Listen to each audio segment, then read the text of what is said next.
नमस्कार, बहुत स्वागत है आप सभी का। आप देख रहे हैं आपकी बात मध्य प्रदेश और मैं हूं अभिलाष मिश्रा। आज ग्लोबल इन्वेस्टर समिट का समापन भोपाल में हो गया।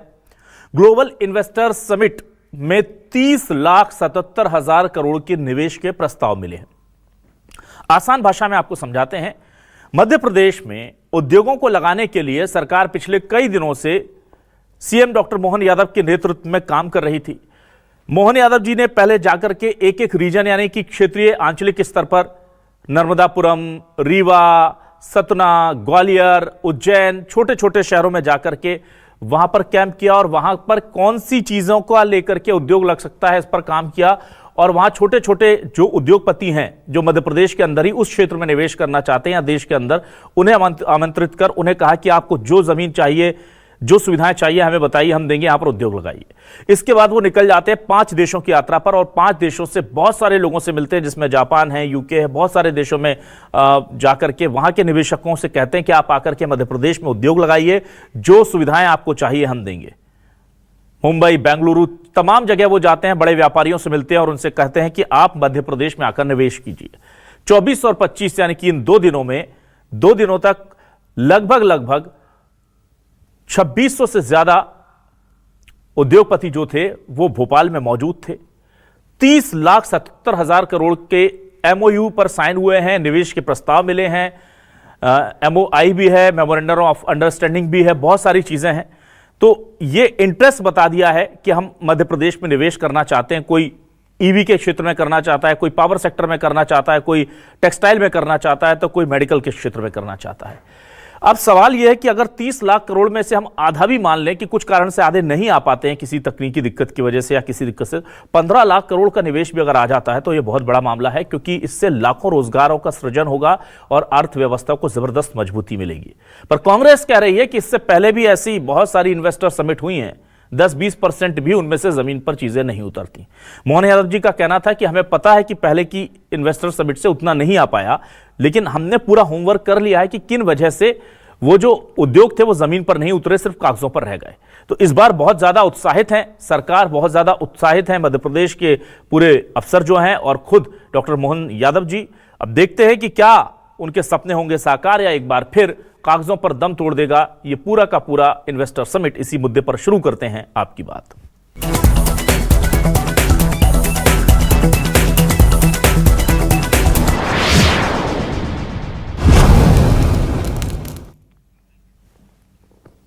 और आइए सबसे पहले सुनते हैं कि सीएम डॉक्टर मोहन यादव ने क्या कहा है आज इन्वेस्टर समिट के समापन पर। गृह मंत्री अमित शाह जो थे वो भी मौजूद थे और उन्होंने मध्य प्रदेश को निवेश के लिए बेहतरीन स्थान बताया है। उन्होंने क्या कहा है, दोनों बयान सुनिए।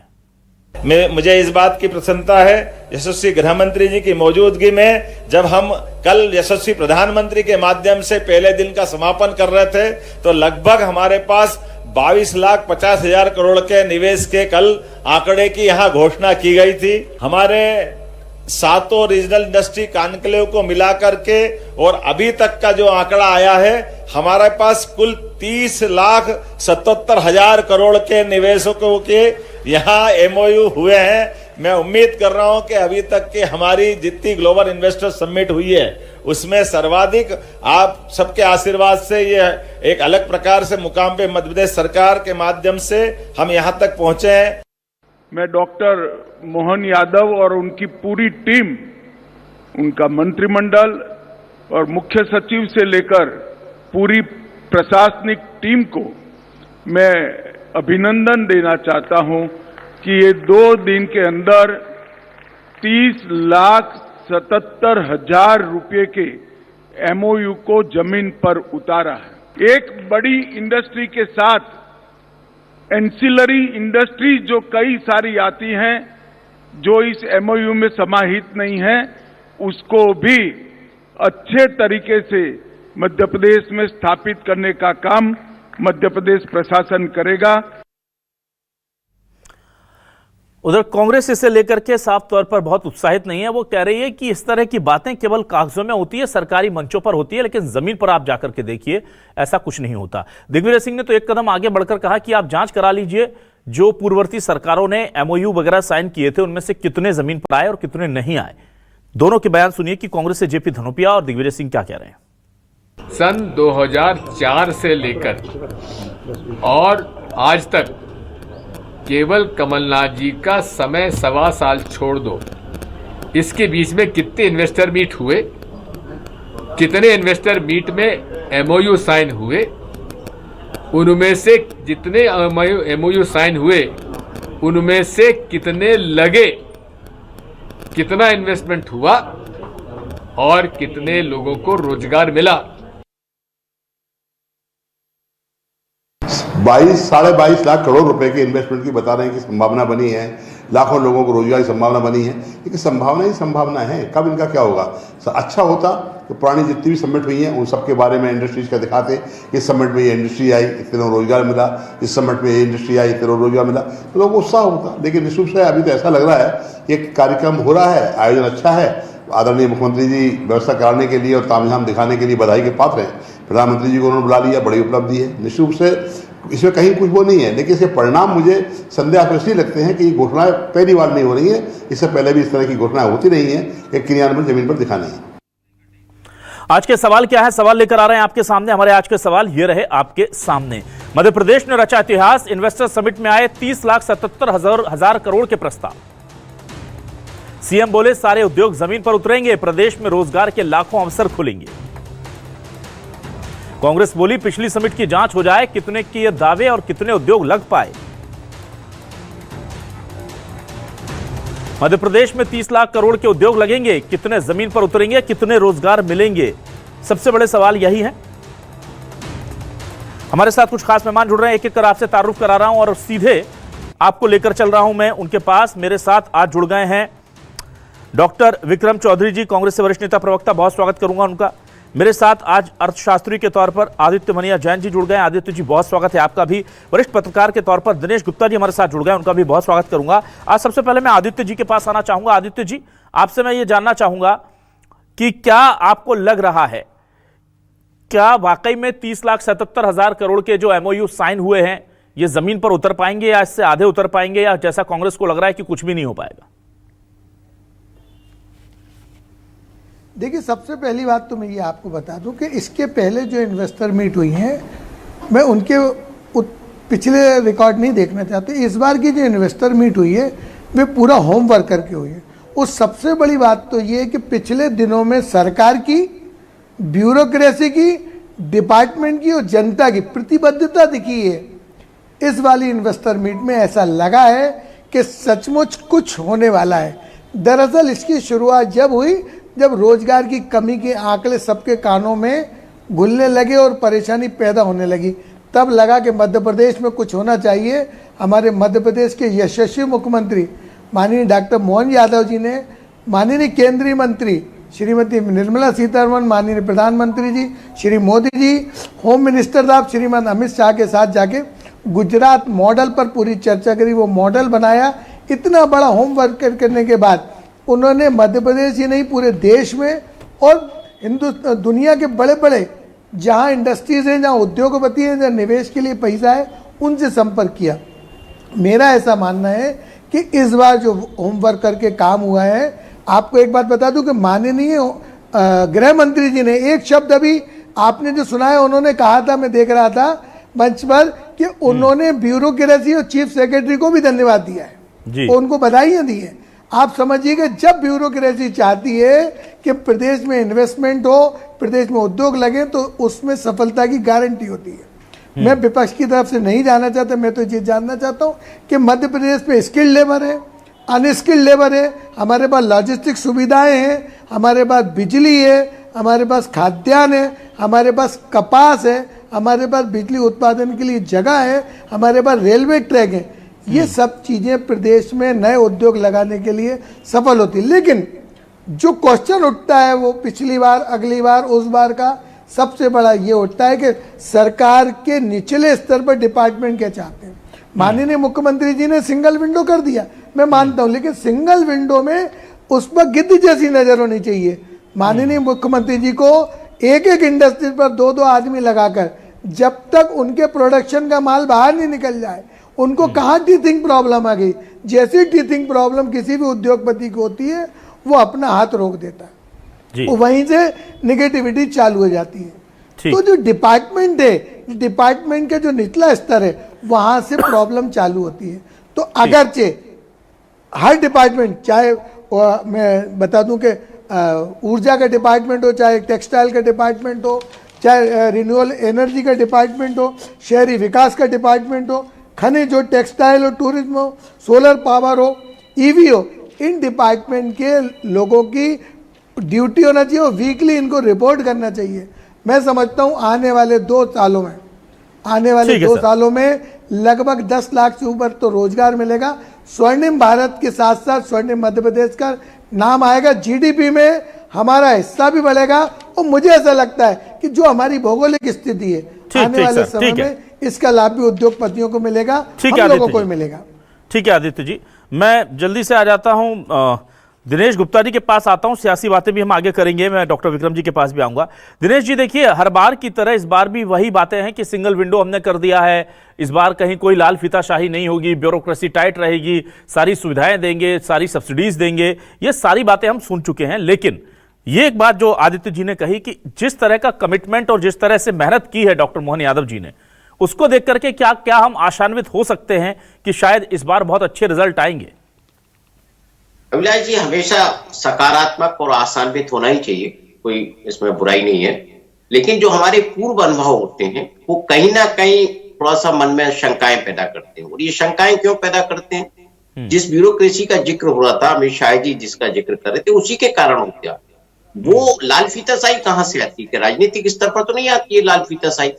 पॉलिसी पहले फ्रेम होती है, उसके बाद कहीं एमओयू होते हैं, इन्वेस्टर समिट होती है, इन्वेस्टर समिट होने के बाद पॉलिसी नहीं आती है, पॉलिसी पहले ही सरकार ले आती है। जब पॉलिसी है, पॉलिसी के अकॉर्डिंग जब एमओयू हो रहे हैं तो फिर ब्यूरोक्रेसी उनको निपटाती क्यों नहीं है? ये सबसे बड़ा सवाल होता है। हर बार ये बात होती है कि हमारे पास 1 लाख हेक्टेयर का जो है लैंड बैंक है, हम लैंड हमारी सबसे बड़ी फोर्स है, लैंड तो है हमारी फोर्स, आप लैंड अलॉट भी कर देते हैं। हमने आईटी सेक्टर में ही देखा था कि आपने इंदौर में लैंड अलॉट की, लेकिन उसके बाद कंपनियां बैक कर गई। तो जो मध्य प्रदेश में कोई खराबी नहीं है, सारी चीजें सकारात्मक हैं। लेकिन लोगों का जो उद्योगपति है वो जो यहाँ जब उसको आने के लिए अपना प्रॉफिट भी देखता है, अपनी संभावनाएं भी देखता है। देखिए, अब वो जिस तरह से जीएसटी आया है, जीएसटी के बाद अब टैक्सेशन तो खत्म हो गया, लेकिन अब सरकार जो है अलग अलग राज्यों में अलग अलग तरह के इंसेंटिव दे रही है। मध्य प्रदेश में आप चुनाव के पहले याद करिए, जो विधानसभा चुनाव के पहले इन्वेस्टर समिट हुई थी, उसमें एम्प्लॉयमेंट के लिए सरकार ने इंडस्ट्रीज को पैसा दिया। जब सरकार सब कुछ दे ही रही है इंडस्ट्रीज को, इसके बाद भी नहीं आ रहा और लोग कहते हैं रोजगार नहीं मिला, वो कागजी थे, तो ये शंका ब्यूरोक्रेसी पर स्वाभाविक होती है। आप कोई भी राजनीतिक नेतृत्व ये नहीं चाहता कि उसके यहाँ विकास ना हो, विकास को लेकर उनका नजरिया हमेशा सकारात्मक होता है। लेकिन उस तरह से ब्यूरोक्रेसी की चाल हो तो निश्चित रूप से आप देखिए, जिस तरह से गुजरात हमारे देश में उद्योग के लिए जाना जाता है, वैसा हो सकता है कि आने वाले समय में मध्य प्रदेश भी जाना जाए। ठीक है, चलिए मैं आ जाता हूं अब डॉक्टर विक्रम चौधरी जी आपके पास। देखिए, ये बात जो आज कह रहे थे दिग्विजय जी कि पुराने मामलों की जांच करा लीजिए कि कितना निवेश के प्रस्ताव आए, एमओयू हुए और उसके बाद जमीन पर कितने उतरे। और जेपी धनोपिया जी भी कह रहे हैं कि भाई पहले के एक्सपीरियंस तो हमारे बहुत खराब है, हम कैसे यकीन कर लें। क्या कहेगी कांग्रेस सर?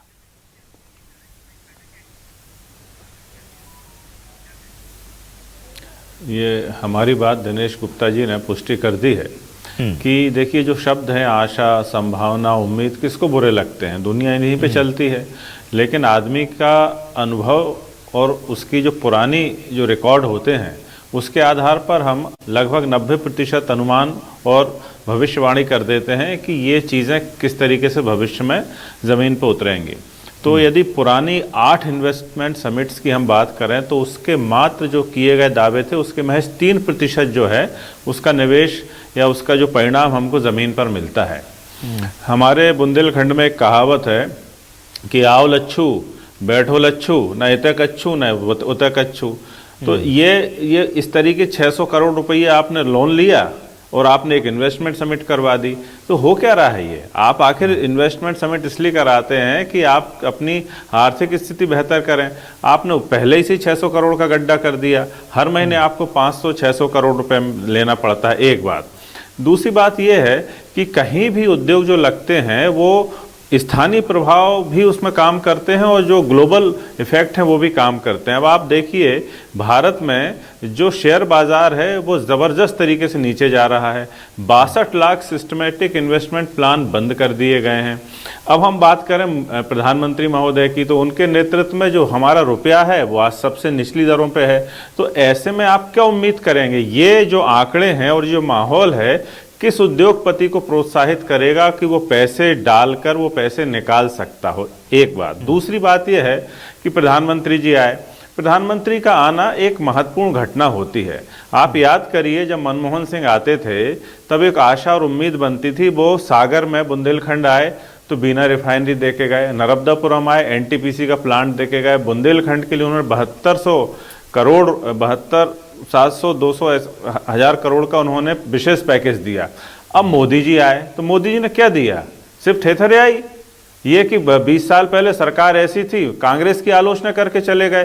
क्या इतने बड़े बड़े उद्योगपतियों को आपको कांग्रेस की बुराई गिनाने के लिए बुलाया था आपने? देखिए उनकी मंशा इतनी थी कि उन्होंने गए थे एक जगह, उन्होंने पर्ची निकाली, उनकी माताजी से कहा कि पर्ची में लिखा है कि तुम अपने लल्ला को ब्याह कर दो। प्रधानमंत्री का जो स्तर है वो इससे अधिक नहीं है, इसलिए मुझे नहीं लगता कि कोई भी उद्योगपति उनके प्रभाव में आकर या उनके आश्वासन में ठीक निवेश करेगा। ये पूरी समिट है, उसका परिणाम वही होगा जो अंत में अभी हमने एक जो वीडियो आया था कि भोजन की लूटमाट मची हुई है उधर, तो यही है, ये ग्लोबल गिद्ध भोजन समिट निकली है। ठीक है, मैं आ जाता हूं। वंदना त्रिपाठी जी ने हमें ज्वाइन किया है, वरिष्ठ क्षेत्रीय प्रवक्ता बीजेपी से। वंदना जी, देखिए उम्मीदें हर बार हम बांध लेते हैं, हम भी बड़ी आशाओं में आ जाते हैं, पर ये जो बार बार कहा जा रहा है, दिनेश गुप्ता जी जिसकी तरफ इशारा कर रहे हैं, आदित्य जी ने कहा कि इस बार तैयारी अच्छी है। तैयारी हर बार अच्छी होती है। मुझे लगता है कि 8 की 8 समिट हम देखेंगे पिछली बार से बेहतर हुई हैं और बहुत ज्यादा निवेश का जो प्रस्ताव है वो ज्यादा आए हैं, पर नतीजे अच्छे नहीं होते। अब विक्रम जी 3% बोल रहे हैं कि आपने अगर 30 लाख करोड़ की बात की है तो आप सोच लीजिए 3% भी आ गया तो बड़ी बात हो जाएगी। इस तरह के डेटाज है, क्या कहेंगे आप?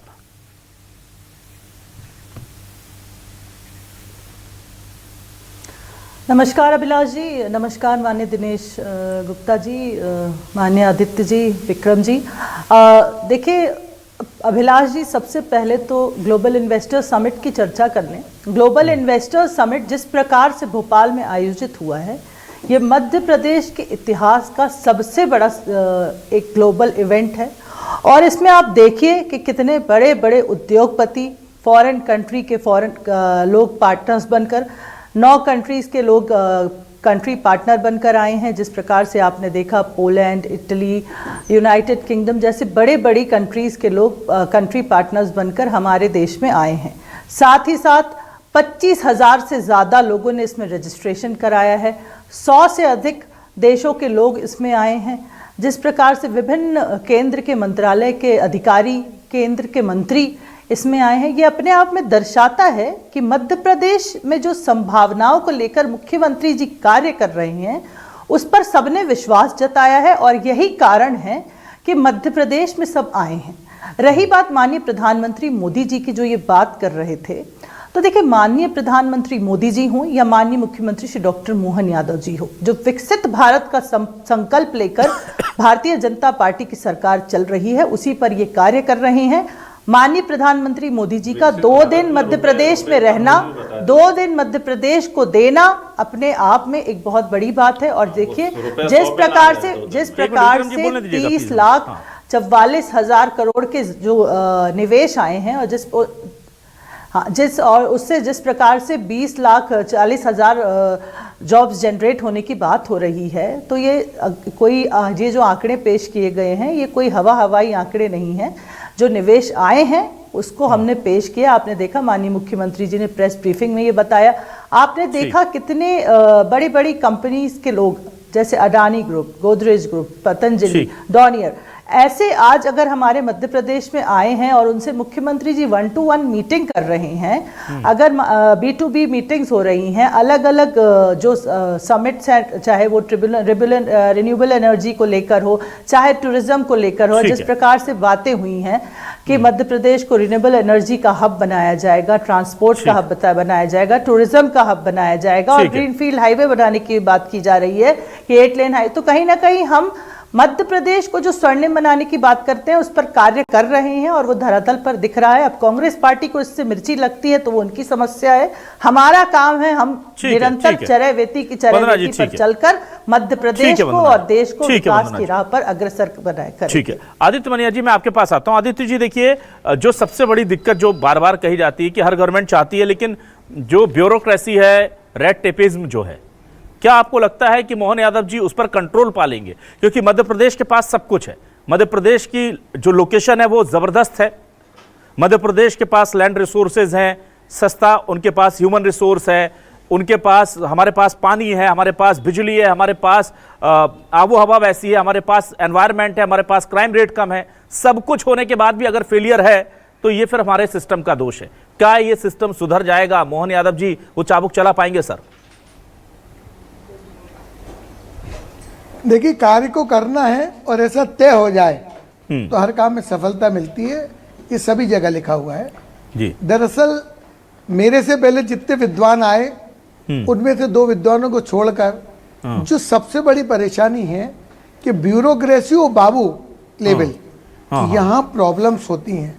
और जो पिछले रिजल्ट, उनका जो अनुभव है, जिनका भी अनुभव है, वो इस बात को तय करता है कि यहीं से नेगेटिविटी चालू होती है। मैंने पहले कहा, मैं तो ओपन बोल रहा हूँ, मेरे को किसी पार्टी से मतलब नहीं है, किसी सरकार से मतलब नहीं। मैं तो ये चाहता हूँ कि मेरा मध्य प्रदेश दुनिया का ऐसा स्थान बने जिसे स्वर्णिम मध्य प्रदेश कहा जाता है।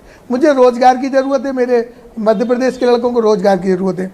इंडिया में ग्रोथ है, मेरे से पहले जो विद्वान बोले वो जीडीपी ग्रोथ देके, वो 146 करोड़ जनता देके, वो कंजम्पशन स्टोरी देके, वो कृषि, auto, pharma, consumer durable capital good, FMCG, IT और चिप कंडक्टर में ग्रोथ देखे।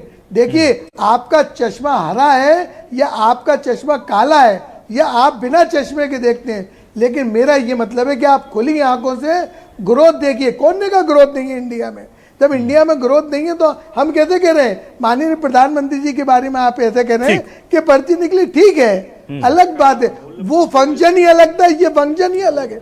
आप इसको अपने नजरिए से देखिए। मानिए विद्वान महोदय, आप ये देखिए, कार्गो आपको मालूम है कि अभी पार्किंग के लिए पैसा मिलता रहा है, ठीक है, रुपए का अवमूल्यन हो रहा है, ग्रोथ किसको कहते हो? नहीं, उत्पादन दर नहीं, देखिए रुपए का अवमूल्यन कहाँ से हो रहा है?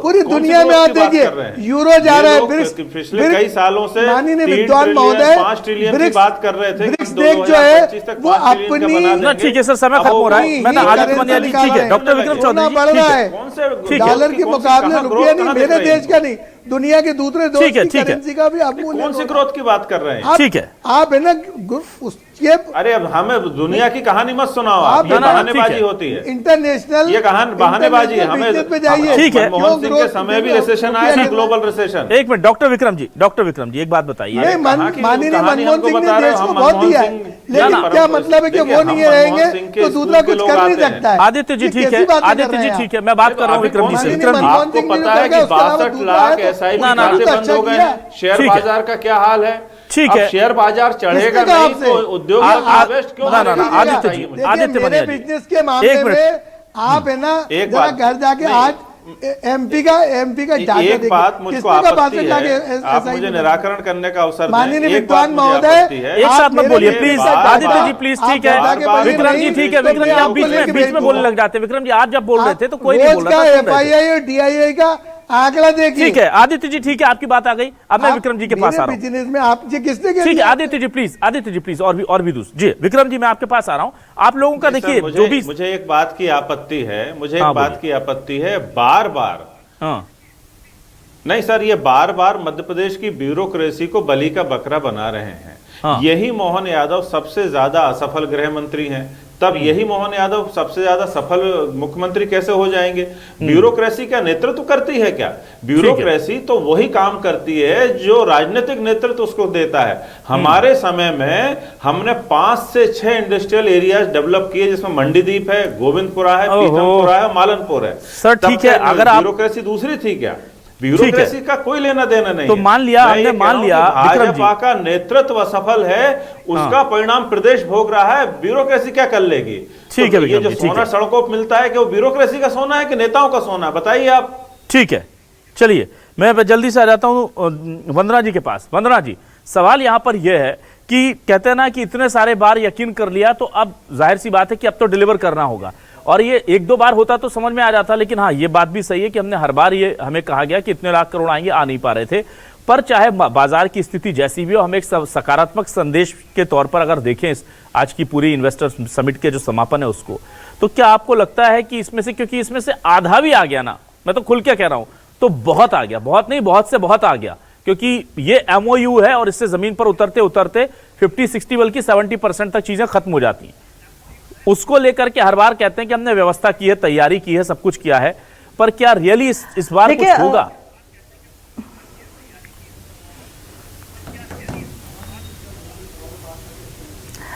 देखिए अभिलाष जी, बिल्कुल आपका प्रश्न जायज़ है और सकारात्मकता रखना, पॉजिटिविटी रखना हमेशा मनुष्य का कर्तव्य है। और इस प्रकार से अगर कोई व्यक्ति इतना विजनरी होकर कार्य कर रहा है, जिस प्रकार से उन्होंने अलग अलग शहरों में जाकर रोड शोज किए, विदेशों में जाकर निवेश लेके आए, जिस प्रकार से छोटे छोटे जिलों को चिन्हित कर कर रीजनल इंडस्ट्री कॉन्क्लेव्स कराए, और आज अपने आप में जो ऐतिहासिक global industrial summit, investors summit यहाँ पर कराया है, तो मुझे लगता है माननीय मुख्यमंत्री डॉक्टर मोहन यादव जी मध्य प्रदेश के विकास को लेकर प्रतिबद्धता के साथ कार्य कर रहे हैं और अवश्य उसके रिजल्ट धरातल पर दिखेंगे। साथ ही साथ जब कांग्रेस पार्टी इतना बढ़ चढ़कर अपनी बड़ाइयां बताती है, तो मुझे एक बात समझ में नहीं आती अभिलाष जी, कि कांग्रेस पार्टी अगर इतना कार्य कर चुकी है तो फिर जनता इन्हें बार बार क्यों नकार देती है? आज दिल्ली में आप कृपया मेरे समय में ना बोले, दिल्ली में ये शून्य पर आकर अटक गए, मध्य प्रदेश लोकसभा चुनाव में शून्य पर आकर अटक गए,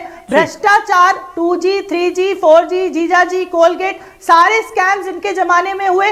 और एक बात, सबसे बड़ी बात अभिलाष जी, मध्य प्रदेश का industrial growth rate Congress party के जमाने में -0.6 हुआ करता, तो आज 26% है, 50 गुना ज्यादा।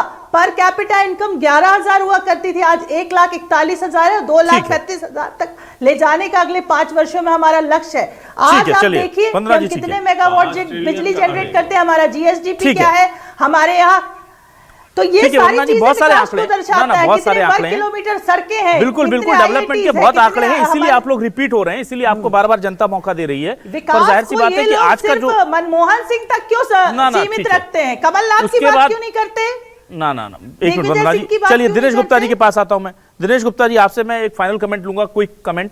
सर मुझे ये बताइए कि इस बार जो हमने अलग देखा, बाकी इन्वेस्टर समिट को बहुत क्लोजली वॉच करते रहे आप भी, मैंने भी देखा है, इस बार जो एक नई थीम थी कि लोकल, पहले वो लोकल में गए और उन्होंने वहां पर क्लस्टर डेवलप किए, देखा कि कहां कौन सी चीज, कौन सी इंडस्ट्री आ सकती है, वहां का इंफ्रास्ट्रक्चर क्या है, वहां की पॉसिबिलिटीज क्या है, वहां पर क्या हम इन्वेस्ट करा सकते हैं, किस तरह से वहां पर हमें मैन पावर मिलेगी, जमीन कहां पर है, तमाम होमवर्क कर लिया गया और लोकल टू ग्लोबल गए फिर वो।